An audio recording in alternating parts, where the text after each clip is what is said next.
Watch this video until the very end. There's a revelation that will change how you see every shadow beyond your window. Chapter 1. The house across the cul-de-sac. I moved into the cul-de-sac in late August, when the desert heat still crawled up from the asphalt at midnight. My name is Evan, and I used to be the kind of guy who slept with a fan and not a weapon. The house across from mine was empty for the first week, quiet enough that I noticed the shape of silence around it. No sprinklers before dawn, no wind chimes, not even a dog. On a Tuesday, a moving truck arrived at 2:37 a.m., backing into the driveway without headlights. 3 men lifted crates stamped with industrial codes I didn't recognize. A fourth stood in the shadow of a streetlight, smiling at the idea of light, not at the light itself. He wore a collared shirt a shade darker than the sky, and he never once looked up at the moon. He saw me watching. I pretended I'd stepped outside for the air. He lifted a hand as if waving, but his fingers barely rose, more like a quiet permission. I waved back. He spoke to the movers without bothering to turn his face toward them. They carried a door-sized object wrapped in gray felt and took turns avoiding its reflections in passing car windows. When they were done, the new neighbor stood in the driveway and breathed out like a priest after a sermon. The next morning, the windows of the house wore blackout film as dark as graves. Our HOA group chat gossiped like moths around a porch bulb. Private, night shift worker, sound engineer, maybe a party DJ. Someone joked that he'd definitely be a hit at Halloween. I laughed along with the thread, but the joke landed in my throat and stayed there. On Friday, I found a flyer in my mailbox. Neighborhood Safety and Hospitality Committee, Welcome Pizza, Saturday at 8 p.m. By then, I'd noticed odd gaps in sound from his house, like a muffled throb of bass filtered through a heavy curtain. The air around it ran slightly cooler, like a window had opened inside my chest and let a breeze through bone. I told myself I was just acclimating to the desert and loneliness. It had been a dry summer for simple explanations. Chapter 2. Welcome to the night shift. He introduced himself as Mr. Voss at the HOA pizza night, Grady Voss, maybe. His voice was all reverbs and second takes, as if each sentence was the result he chose from better options. He was handsome in a careful way. People kept leaning toward him, as if his gravity had something to say to their bones. When he shook my hand, it was warm. Not room temperature warm, fresh blood warm. He held my gaze comfortably, eyes amber like a drink that thinks it has all the time in the world. He asked me what I did like it mattered more than what he did. I mentioned working nights editing promotional videos for a casino. He smiled at that, a perfect half curve. You keep the illusions clean, he said. Someone's kid asked what he did for work. He let the question fall to the concrete with a musical clink and never picked it up. Instead, he offered a neighborhood barbecue at his place the following weekend, late for his schedule. People cheered. Someone asked if he needed anything. He requested ice. So much ice that the question became a joke. And jokes are just ways to carry heavy things without dropping them. A week before, a teenager named Eli from our street had been reported missing. The flyer still sun-faded on the stop signs and mailboxes, edges curled like dried tongues. The night after the pizza, I saw Eli's mother driving in slow loops, windows down, calling into the dark. Mr. Voss stood on his porch, hands on the railing, listening like the night had a story to tell. He put a cooler on the steps and ran his fingers along the lid in patient circles. I went home and checked my doorbell camera footage. Where he walked past the field of view, there was a smudged absence, like watching a hand through frosted glass. The microphone picked up sounds fine. Footsteps, the rattle of ice. But his shape wavered. Digital glitch, I told myself. Compression artifact. In my gut, something older than compression whispered, "That's not your problem." Then something younger than my pride said, "Make it your problem." I slept with the fan on high and a clove of garlic in a coffee mug because I'd rather be embarrassed than dead. Chapter 3. Proof that isn't. My friend Maya doesn't scare easily. She films wedding videos by day and listens to true crime by night, which means she believes in practice smiles and the bad music under them. I sent her a clip of my doorbell feed. She laughed, then stopped. "Send me the raw file," she texted. I did. She scrubbed frame by frame and wrote, "Okay, that was deliberate. Either he's masking his profile with light, or your camera hates him." We walked past his house like teenage detectives hiding behind adult bills. At noon, the sun hit his windows and didn't bounce back. The lawn looked greener than the rest of ours, fat with short blades like it had been fed something shy of fertilizer. The air smelled faintly of rust and mint. By the next sunset, I was sitting in my living room with a silver-backed compact mirror from an antique store and a flashlight taped to a broom handle. I felt idiotic until I didn't. My mother used to tell me that stupid plans either save your life or make your obituary more honest. When the knock came, I thought it was a delivery. It wasn't. It was Mr. Voss, smiling as though he had been invited. He stood on the doorstep and waited to be made real. "Evan," he said, like we were friends who had finally caught up. I pretended to fumble with the lock and held the mirror up so it angled through the peephole. The hallway reflected in a dull stripe, the street like a postcard, my neighbor like a rumor and not a man. I did not open the door. A tightness entered his mouth, as if he'd tasted a second ingredient in me. He knocked once more, knuckles soft on wood, and said, "You should come to my barbecue on Saturday. Bring friends. Bring that girl who edits vows into fairy tales." He paused. "It's safer when there are witnesses." He left an HOA envelope rubber-banded to my handle. Emergency access agreement.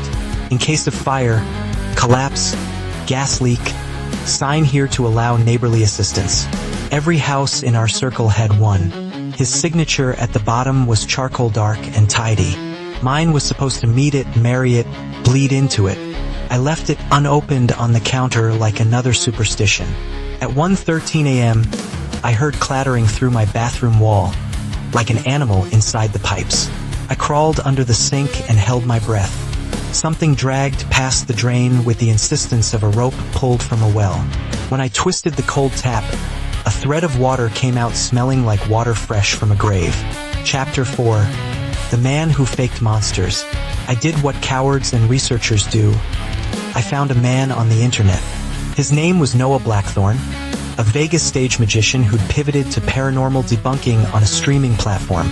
He drank on camera and called people idiots with affection.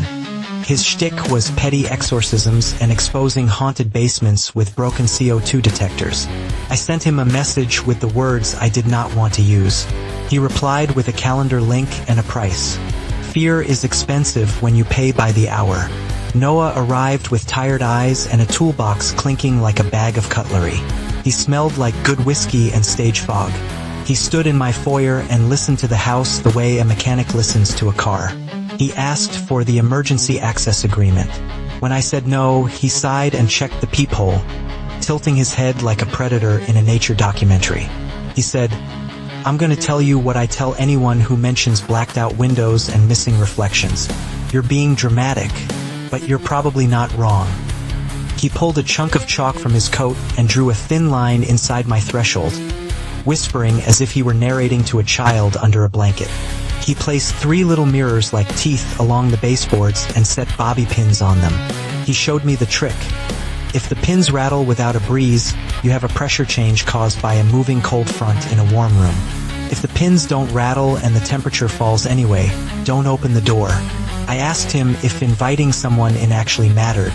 He said only to the ones that need the rules in order to feel human. He looked at my emergency agreement. Some of them trick your signature into being an invitation. They collect permission like paper cuts. We waited. At 2:40 a.m., the temperature dropped enough for the hairs on my forearms to stand without my permission.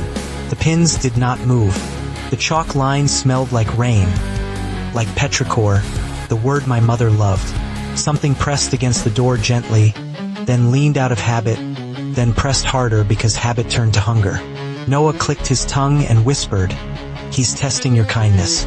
Between breaths, I said, "Do we call the cops?" He looked at me like I'd asked if we should sue the ocean. He left me with a satchel of nasty little tricks. A UV floodlight, a hand-carved stake made from the leg of a piano, a compact of powdered iron filings. He put his palm on my shoulder and said, "You don't have to be brave. You just have to last." Chapter 5. The Ice Party. Saturday came black and star-pocked. The cul-de-sac glowed with tiki torches. People joked about the heat while hugging their own arms in the desert cool. Mr. Voss's backyard was staged like a slick commercial. Polished patio, built-in grill that never lit, coolers lined like coffins along the fence. He had the kind of smile that made you remember the teeth of things. He greeted me by name, then greeted Maya with a warmth that reached for her wrist. I glanced at the sliding glass door and saw my own reflection, pale and unslept. In the glass beside me, where he should have been, the night looked as if it had been touched up. He steered the crowd with a host's ease. No one noticed that he never crossed the threshold of any conversation. He made them cross to him. He told a story about old Vegas under new money, about houses pressed like stamps onto dust, about communities assembled in circles because it made people forget the straight lines that lead to the horizon. People laughed, mirth like sugar on a pill. When the ice ran low, he announced he had more inside. He held the door open and waited expectantly for a line of neighbors to pass before him. A funny thing about thresholds, they are doors that don't need locks. He made everyone cross first, arms full of frosted bags, dripping cubes singing to the deck. Maya squeezed my elbow and whispered, "Basement." I blinked. She pointed with her chin, toward a hallway off the kitchen, past a family portrait that didn't include him. I nodded. Some murders require witnesses, and some rescues require accomplices.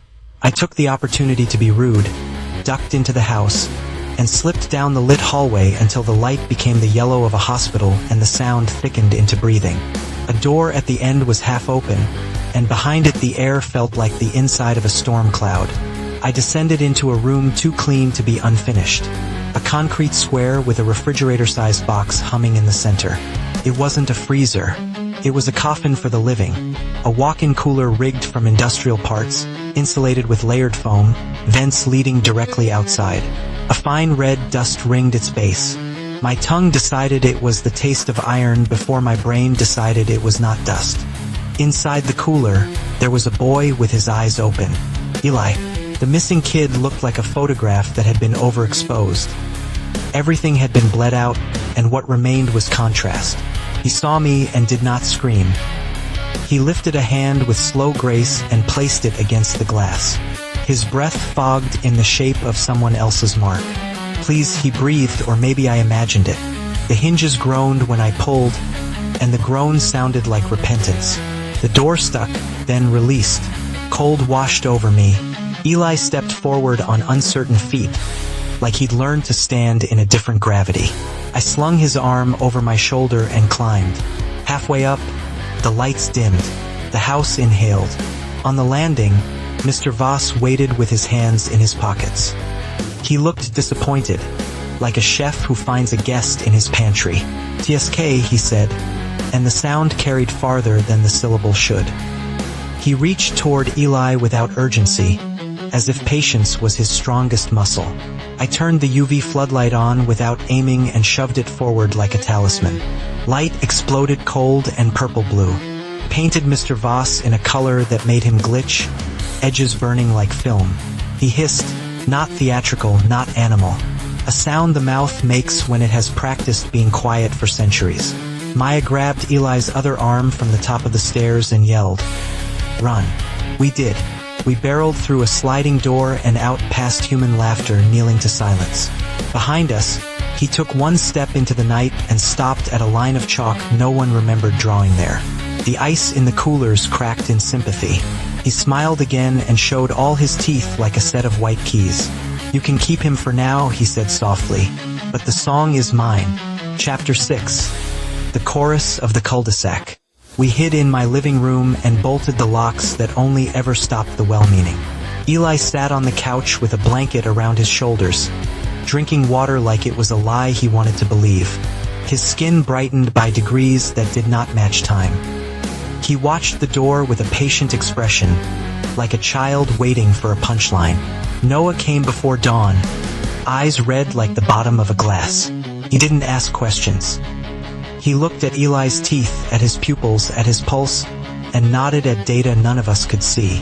He said, "He's halfway to wherever that thing is. He can come back.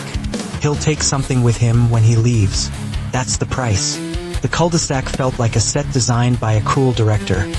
The same house copied 8 times with small differences so your brain couldn't map safety. The roofs shone with heat by day, and at night the shadows didn't behave. Noah sketched a plan with a Sharpie on takeout napkins. He said, the roofs, aluminum sheets, mirrors, let's make the sun where it's not. He told a story without telling it. A thing older than the Las Vegas Valley that wore faces and signed agreements and built communities bent into rings so it could watch its food from every angle. It moved west with money and drought. It stood quietly in lines, it learned to grill without eating, and it never once watched television alone. He said it like a punchline and then waited for us to think it wasn't. We gathered supplies from garages. Roll after roll of reflective insulation, nails, duct tape like silk on a wound. We worked in whisper and panic. The plan was idiot simple. Lure Voss into a half-built model home at the end of the street, black the windows, and set up a sun inside with UV floods and foil. Force him to choose between entering uninvited and burning in a place he felt nothing for. At dusk, I stood in the model's foyer with the piano leg stake in my belt and iron filings along my wrists. I felt theatrical enough to hate myself. Maya hid in the kitchen with a lighter and a can of hairspray. Noah walked lines of salt like he was tracing where he would die, if that was how tonight wrote itself. Eli sat in a chair facing the door, hands tied loosely, eyes huge and calm. He said, he's already inside me. Bring him here. The first knock came politely. The second came like gravity. The third arrived from all directions at once, because he had learned where the building was weak. The door swung open with the unresisted confidence of bad decisions. Mr. Voss entered and paused. The model home shivered, recognizing a shape it had been built for without knowing. He said, you have arranged light. It's admirable how much you think about seeing. He stepped toward Eli. The UV roared on. The house went noon white and then bone blue.